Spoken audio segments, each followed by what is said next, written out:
नमस्ते। मैं आप सबका मैथ्स पापा यानी कि अंकित महाजन आज इस वीडियो को लेके आया हूँ how to prepare for JEE mains 2020। 2 days back 2 दिन पहले एचआरडी मिनिस्ट्री ने डेट्स डिक्लेयर की कि इस बार का जेई मेंस का जो पेपर है जो अप्रैल में होना था वो अब 18 जुलाई को होगा स्टार्ट, कोरोना वायरस की वजह से, जैसा कि आप सब जानते हैं। So dates given have been 18, 20, 21, 22.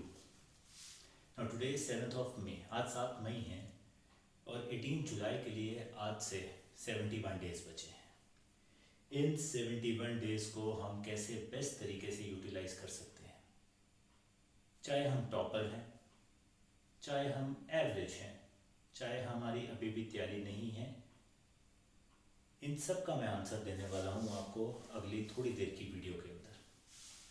So all those kids who are serious about their JEE mains, please watch this video very carefully. आप अगले 70 दिन में कैसे बेस्ट यूटिलाइजेशन कर सकते हैं अपने रिसोर्सेज की।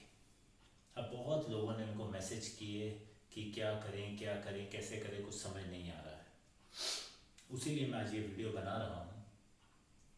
तो the first thing first is we need to understand paper के स्लॉट टाइमिंग्स क्या है। So there are 2 slot timings, one is 9:30 to 12:30, second slot is 2:30 to 5:30. So as a student I have to be mentally prepared इन दोनों slots के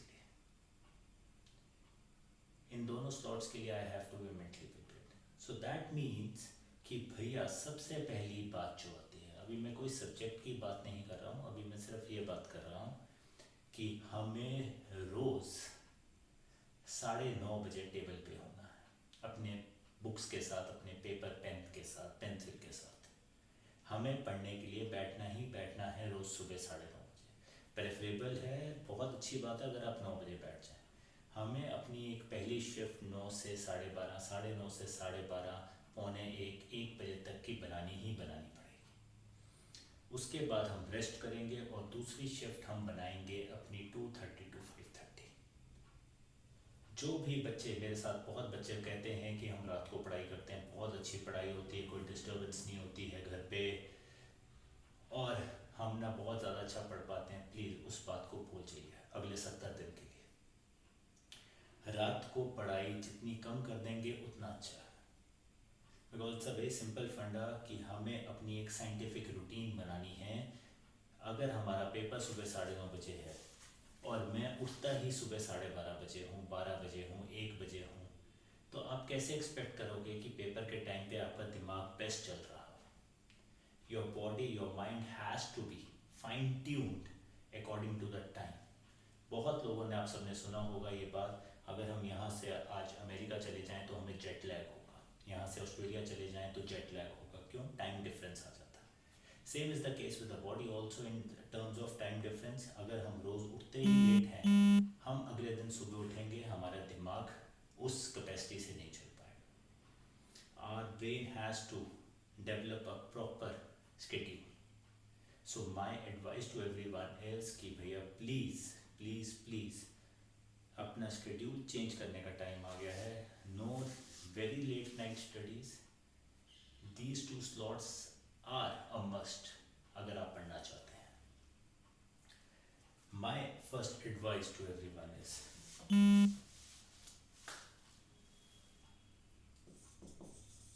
every alternate day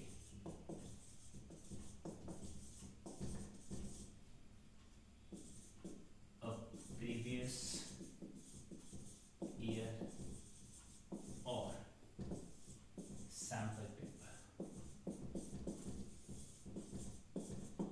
to be done।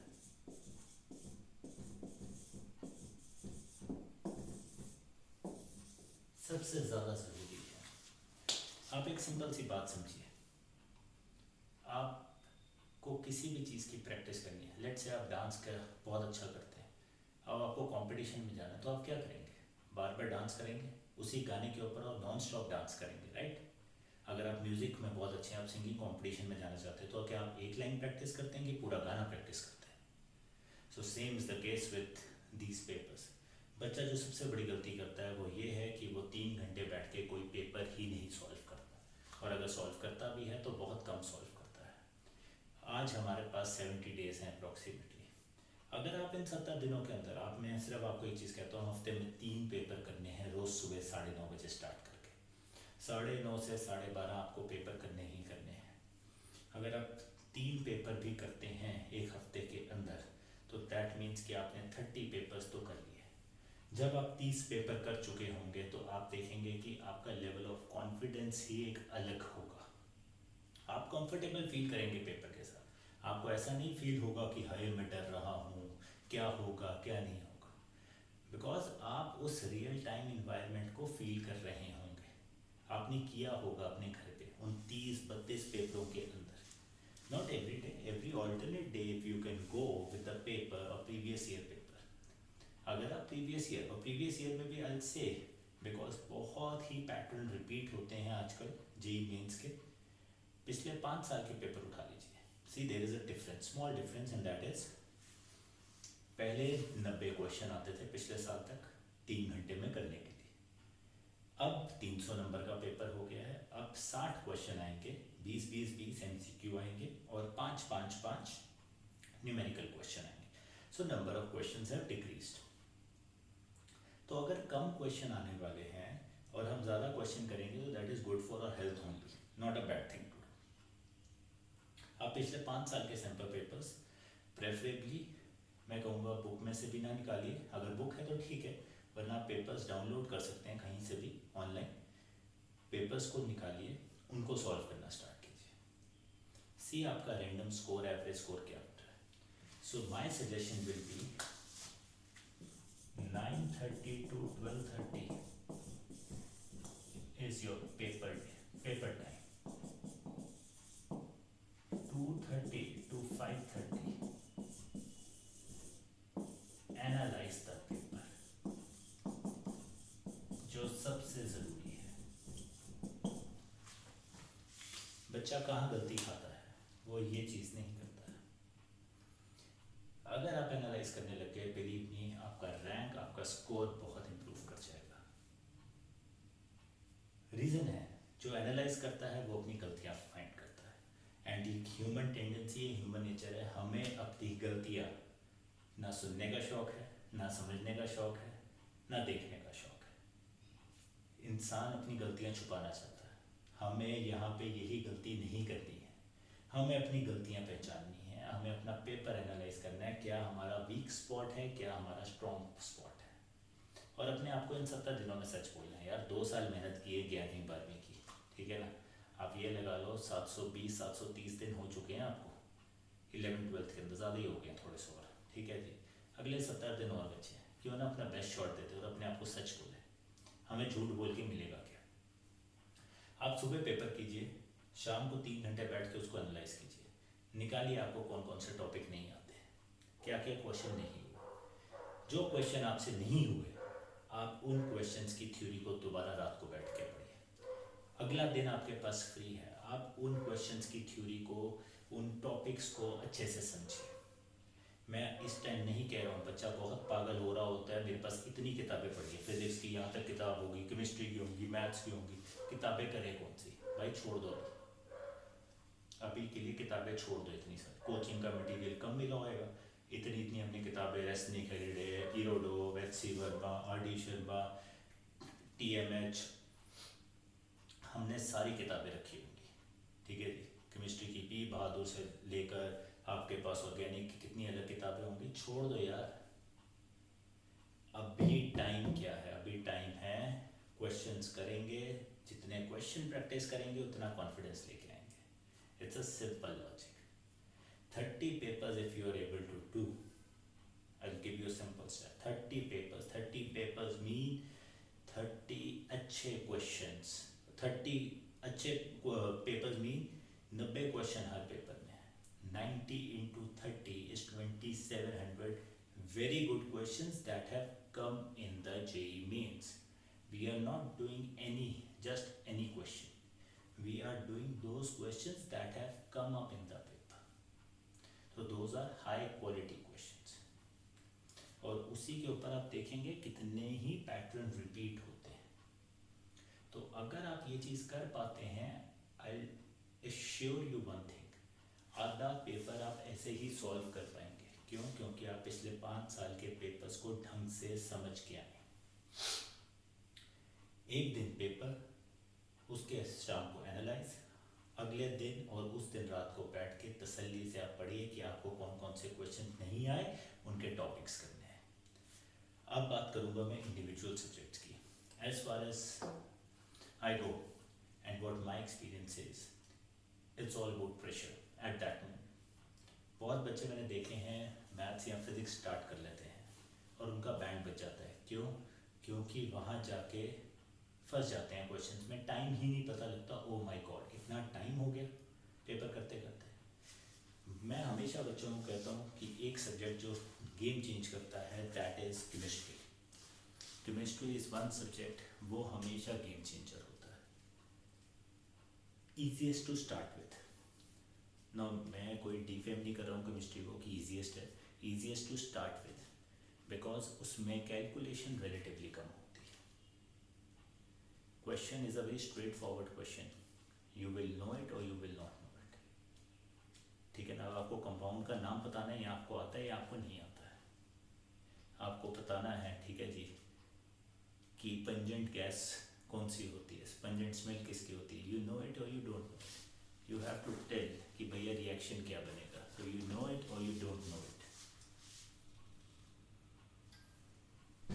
Sorry for the hiccup. So chemistry for pre, what chemistry does is, हम सुबह उठते हैं, आप लोगों ने देखा होगा, हम जब भी सुबह उठते हैं तो हम कैसे मूड में होते हैं, अभी दिमाग नहीं चल रहा, स्लो मोशन में होते हैं, थोड़ा सा टाइम लगता है। So our brain starts adjusting out. Same is the case जब हम पेपर देने जाते हैं। So when we go to give the paper, दिमाग को हमने स्ट्रीमलाइन करना है, सेट करना है। So how does it start? अगर आप केमिस्ट्री स्टार्ट करते हैं, the moment you start doing chemistry, inorganic specially, ठीक है जी, फिजिकल के भी कुछ क्वेश्चंस होते हैं, those which can be done pretty easily, organic के अंदर रिएक्शंस इफ़ यू नो, तो आपका एक फ्लो बनना स्टार्ट होता है। The moment the flow starts, you are able to do it very good in a very quick manner. Chemistry वैसे भी सबसे कम टाइम लेती है। So my suggestion for everyone is start with chemistry, then it is up to you. मेरा suggestion होगा again chemistry, maths, physics, because physics पिछले 3 सालों के अंदर मैंने देखा है जो पैटर्न वो मुश्किल आ रही है, मैथ्स कंपेरेटिवली ओके आ रहा है। So chemistry, maths and physics. Chemistry is the easiest scoring because ये आप जितना लिखेंगे, अब आपके पास जितना टाइम है, लिखिए बैठ के। केमिस्ट्री अगर आप करना चाहें तो बहुत आसानी से होती है। और वो कैसे होती है? आपको रोज़, अगर आप सुबह उठते भी हैं, लेट से आप सुबह 7 बजे उठ गए, 8 बजे उठ गए, आपको क्या करना है? आज मैं बैठ के एक चीज़ सोच रहा हूँ, मैंने अल्कोहल की कितनी रिएक्शनें पढ़ी हैं, चलो यार एक पेज लेते हैं, सारी रिएक्शन लिखनी स्टार्ट करते हैं अल्कोहल की, क्या क्या कहता था अल्कोहल। अच्छा यार, आज मैं सारा का सारा पी ब्लॉक के बारे में लिखूँगा, मुझे कितना आता है, एंड उसके बाद मैं बुक खोलूँगा और उसको देखना, चेक करूँगा क्या मुझे रिएक्शंस आती हैं, क्या मुझे पता है क्या टेम्परेचर था, क्या मुझे पता है कि भैया क्या प्रोडक्ट्स बनने थे, क्या मैं सही बना रहा हूँ या नहीं बना रहा हूँ। जितना आप लिखेंगे उतना ही आपको याद होगा। लोग करते क्या हैं, लोग लिखते नहीं हैं, याद कर रहे हैं, याद कर रहे हैं, याद कर रहे हैं, या याद करोगे 4 दिन बाद भूल जाओगे। It's a simple fund. आज सुबह अखबार पढ़ी थी, कल याद रहेगी सारी अखबार? नहीं याद रहेगी। आप लिखोगे, याद रहेगा। So chemistry is all about writing down, and writing down does not take a lot of time. I tell you, write all the reactions, your organic chemistry के सारी की सारी reactions लिखिए, हफ्ते के बाद लिखिए जितने, और मैं नहीं कह रहा हूँ इकट्ठे लिखिए, आप एक एक प्रोडक्ट ले लीजिए। आज मैंने सिर्फ एल्डिहाइड कीटोन्स करने हैं, आज सिर्फ मैंने एसिड्स करने हैं, ठीक है जी, आज सिर्फ मैंने एस ब्लॉक का करना है, आज सिर्फ मैंने पी ब्लॉक करना है। तो we divide it out, it will take lesser time for you and scoring ज़्यादा अच्छी होगी। बायोमोलिक्यूल्स अच्छे से करिए, ठीक है जी, स्कोरिंग है।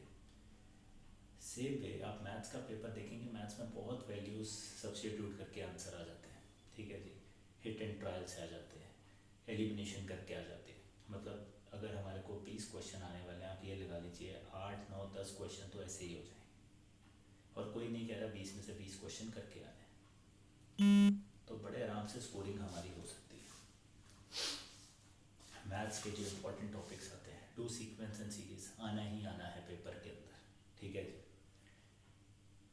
3D और वेक्टर, 3D और वेक्टर अगर आप अपना सॉलिड करके आप मान के चलिए यार, आपको 2 क्वेश्चन पक्के हैं, 2 से ज़्यादा ही होते हैं, 3 या 4 होते हैं, आप 2 क्वेश्चन तो आएंगे ही आएंगे 3D वेक्टर के। और जो NCERT लेवल है वही सारा का सारा लेवल। डेफिनेट इंटीग्रेशन का क्वेश्चन आना ही आना है प्रॉपर्टी का। डेफिनेट इंटीग्रेशन आप करने बैठिए, होगी होगी आपसे। उसके बाद binomial theorem question sure shot, inverse trigonometry sure shot, probability बहुत ज़्यादा चांस होता है बेस थ्योरम के ऊपर क्वेश्चन आ रहा है, ठीक है जी। तो कई हमारे topic, straight lines which is very easy, circle straight line, मैं कोनिक की नहीं बात कर रहा हूँ, मैं सर्कल्स और स्ट्रेट लाइन की बात कर रहा हूँ। क्वेश्चन आते हैं, do it in a proper way. उसके लिए भी अगर आप NCERT के सॉल्व एग्जाम्पल्स, मिसलेनियस और एग्जाम्पलर कर सके सबसे पहले, बहुत ही बढ़िया बात हो। I am not saying front वाली एक्सरसाइजेज, मिसलेनियस ज़रूर कीजिए, एग्जाम्पलर ज़रूर कीजिए, और उससे पहले के सॉल्व एग्जाम्पल ज़रूर कीजिए, आपका बेस बहुत सॉलिड बन जाएगा। Do it. फिज़िक्स, फिज़िक्स के अंदर मुश्किल पेपर आ रहे हैं, देखा जा रहा है। My advice will be to start with the easier topics first. Doppler effect अगर आपने सुना होगा, डॉपलर इफेक्ट हमेशा आता है एक क्वेश्चन। ऑप्टिक्स में से 90% चांस होता है यंग्स डबल स्लिट आ ही रहा है पेपर के अंदर। सेमीकंडक्टर्स अगेन 12th में कर लिया बोर्ड्स के अंदर, टॉपिक टू बिट कम्युनिकेशन। उसके बाद आपके पास टॉपिक आता है इलेक्ट्रोमैग्नेटिज्म, 12th का टॉपिक है, आना ही आना है। बहुत बच्चे मैंने फिज़िक्स के अंदर देखा है अपना टाइम सारा का सारा, एनर्जी सारा का सारा टाइम किस में लगाते हैं, +1 की फिज़िक्स के अंदर। भैया आप कम कर दो, कोई दिक्कत नहीं। बच्चे रोटेशन ही करते रहते हैं। रोटेशन का क्वेश्चन कितना आया, 1। क्यों पागल होने यार, मारो गोली, छोड़ दो, नहीं होता था। बच्चे मैकेनिक्स पे मैकेनिक्स, मैकेनिक्स पे मैकेनिक्स करी जा रहे हैं, ठीक है जी। फ्रिक्शन पुली इन्हीं के ऊपर लगे हुए। टाइम उस पर लगाओ जिसमें से क्वेश्चन आने। अगर मेरे मैकेनिक्स में से 5 क्वेश्चन आने और मेरे सेमीकंडक्टर, न्यूक्लियाई, कम्युनिकेशन, इनमें से 5 क्वेश्चन आने, तो इट इज़ बेटर कि भैया मैं ये टॉपिक कर लूँ ना, ईजी है करने, मैकेनिक्स बाद में करो। ग्रेविटेशन ज़रूर कीजिए, एक क्वेश्चन पक्का आता है उसके अंदर से। So we have to identify the topics that can be done. मैं सजेशन दूंगा कि +2 थोड़ी अपनी ज़्यादा स्ट्रॉन्ग है, +2 आपने पढ़ी है अभी, तो उसके ऊपर थोड़ा सा और मेहनत कर लीजिए। +1 के कुछ टॉपिक उठाइए, नॉट ऑल द टॉपिक्स, कुछ टॉपिक उठा के करना स्टार्ट कीजिए। देखिए मेंस का पेपर है, you don't need to do all the topics, एक सिंपल सी बात है। आप गिने चुने टॉपिक्स भी करके जाएंगे, you have to be very thorough with your topics जो आप करके जा रहे हैं। We are not seeking 300 on 300। If you are seeking, see बड़ा सिंपल सा लॉजिक दे रहा हूँ, अगर आपके इन 300 में से 150 नंबर आ गए, 50%, 150 marks you are able to score, I assure you you will get a rank around 15,000। गलती से आप 180 के आसपास पहुंच गए, 60% पे पहुंच गए, 180 अबव पहुंच गए, तो आप ये लगा के चलिए आपका 7-8 हज़ार से ऊपर का रैंक है टॉप। तो अब 150 नंबर सुनने में बड़ा आसान लगेगा, करना भी आसान है अगर थोड़ी सी प्लानिंग करके चलो। और प्लानिंग होगी ऐसे कि जब आप रोज़ घर पे बैठ के सिस्टम बाय सिस्टम चलेंगे, टॉपिक्स उठाइए, बुक्स कम उठाइए, टॉपिक जो उठा रहे हो उसकी NCERT ज़रूर करिए। केमिस्ट्री की NCERT is a must must must NCERT to be done. Maths की exemplar NCERT is a must to be done. Physics के अगेन डू NCERTs के question, very good questions. Physics के वो क्वेश्चन ज़रूर कीजिए जिसके अंदर रीजनिंग आती है, आपसे कुछ सोचने के लिए कहा जाता है। और क्वेश्चन आप वो करेंगे जो क्वालिटी हो, नॉट क्वांटिटी हो। क्वांटिटी नहीं चाहिए इस टाइम पे। कोचिंग मटेरियल को साइड रखिए, कोचिंग मटेरियल तब निकालिए जब आपको कोई टॉपिक पढ़ना है। हाँ, कोई ज़्यादा टॉपिक वीक लगता है, जो भी आपको कोचिंग पे करवाया गया है आप वो टॉपिक करिए, उसके अंदर क्वेश्चन भी करवाए होंगे, I am pretty much sure. आप उन क्वेश्चंस को दोबारा रिवाइज कीजिए and then you will see that yes it has been done, आपको वो टॉपिक समझ आ गया है। So if you start following these things I am pretty much sure कि आपका स्कोर बहुत अच्छा हो सकता है। If you have any suggestions to give, if you have any questions, you can probably directly WhatsApp me also, ठीक है जी।